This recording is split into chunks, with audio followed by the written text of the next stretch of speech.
श्री जी सब सखियन से कह रही हैं कि ठाकुर जी कैसे हैं, मुकु ने बताओ, ने मुकु सुनाओ उनके बारे में। सब सखी बोली अभी अभी तो मिलके आए हैं, अभी अभी तो उनसे खूब लड़ झगड़ के आए हैं, और रोज ही कोई ना कोई लीला होवे श्री जी। पर हम हर बार देखें कि आप जब भी एकांत में आके बैठो फिर सबन से कहो कि नहीं थोड़ा कृष्ण के बारे में बताओ, उनके रूप के बारे में बताओ। आप जाओ तो हो उनसे मिलवे, सामने खड़े हो, मैं नेत्रन से निहार ले करो। फिर ये आप एकांत में आकर के क्यों कहो कि श्याम सुंदर कैसे हैं, ने उनके रूप को वर्णन करो। ठाकुर जी हूं तो हैं सन्मुख, वही समय देख ले करो उनको। तब सब सखियन सो हमारी श्रीजू कहा कह रही हैं, इतनी सुंदर भाव हैं श्री नंददास जी के। बोले अरे सखी कहा बताऊं, तुम लोग बड़ी सौभाग्यशाली हो जो नयन भर के श्याम सुंदर को देख लेती हो, लेकिन मेरी स्थिति ऐसी होती है कि एक क्षण से अधिक यदि मैं नेत्रों से श्याम सुंदर को देखती हूं तो उतने में मेरी स्थिति क्या होती है, छिन ही में भर आवत पानी, श्याम रूप कहां छिन में जान। ऐसा रूप है श्याम सुंदर को कि मैं एक क्षण से भी ज्यादा निहारवे को प्रयास करूं तो एक क्षण से अधिक देखने पर मेरे नेत्रों में जल आ जाता है। मुझे नेत्र बंद करने पड़ते हैं, दो कारण हैं।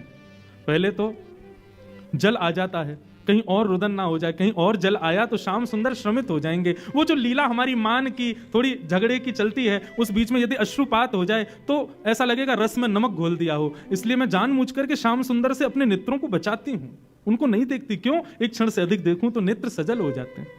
बंधुओं, श्री जी के प्रति श्याम सुंदर के भाव सुनोगे ना, सुख मिलेगा, लेकिन श्याम सुंदर के प्रति श्री जी के भाव सुनोगे ना, नेत्र सजल हो जाएंगे। छिन ही में भर आवत पानी, श्याम रूप कहां जिनमें जान। एक क्षण में ही मेरे नेत्र सजल हो जाते हैं, मैं उनके रूप को निहार नहीं पाती हूं। और दूसरा भाव क्या कहती हैं?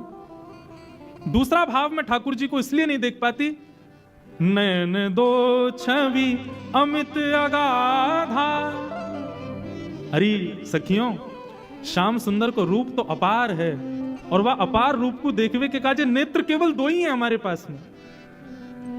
भाव समझिएगा, नयन दो छवि अमित अगाधा, और उसमें भी तापर पलक करत हैं वाधा।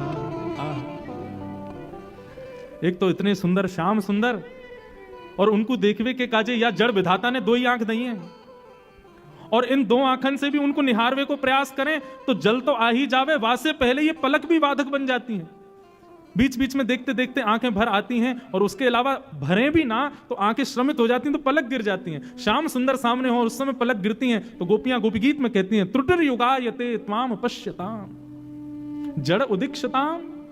अरे जड़ विधाता, तू जानता नहीं था कि श्याम सुंदर हमारे सामने आने वाले हैं, तूने ये पलक क्यों बनाई?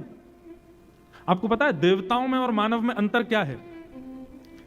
देवता अनमिष होते हैं, उनके पलक नहीं होती, मतलब स्वरूप तो ऐसा ही होता है, लेकिन जैसे हमारी पलक गिरती रहती है ना, ऐसे देवताओं की पलक कभी गिरती नहीं है। किशोरी जी कह रही हैं, अमित छवि और वाकु देखवे का जे नेत्र दो, और इन दो नेत्रन में भी सखी तामे पलक करत हैं बाधा। कैसे निहारूं उनको, कैसे देखूं? या हमारे मैं आप लोगों से प्रार्थना करूं कि मुझको कृष्ण के भाव सुनाओ, उनके रूप को वर्णन सुनाओ, उनके अंग प्रत्यंग को वर्णन सुनाओ, क्योंकि देखवे की सामर्थ्य मेरी नहीं है। श्री जी के इतने सुंदर भाव। श्री जी कहती हैं, अब एक सखी बोली, तो श्री जी कार्य कलूटे को देखवे उन काय को है। अरे आप इतनी सुंदर हो, आप तो अपना प्रतिबिंब ही देख ले करो। आपको प्रतिबिंब को जो स्वरूप है ना, वह स्वरूप को ही नेक्स्ट सांवलो बना दिया जाए तो ऐसा लगेगा श्याम सुंदर ही है। आप तो खुद को ही देख ले करो, वह नंदनंदन को देख के क्या करना है आपको? तब श्री जी कहती हैं, जो ब्रज दीनो जन्म हमारो। अरे सखियों ध्यान से सुनो, यदि ब्रज में हमारा जन्म हुआ है तो ब्रज में जन्म लेने का एक ही कारण है। क्या? जो ब्रज दीनो जन्म हमारो, देखन को मन मोहन प्यारो। ब्रज में जन्म खाने पीने हंसने बैठने घूमने फिरने के लिए नहीं हुआ है। इस ब्रज में जन्म केवल श्याम सुंदर मनमोहन को देखने के लिए ही हुआ है।